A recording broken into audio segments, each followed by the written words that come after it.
Hello, in this video I'm gonna show you how to fix the problem when you have internet connection but you cannot browse Google Chrome or your Google Play Store. So now let's open Google Chrome and let's try opening any website now.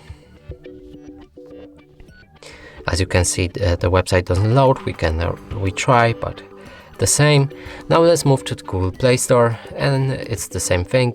It doesn't work. Now let's move to our settings in order to fix that. Scroll all the way down, find the system, go for date and time, and here enable use network provided time. Now if we go back and open our Google Chrome, reload that same page, it works without any problem.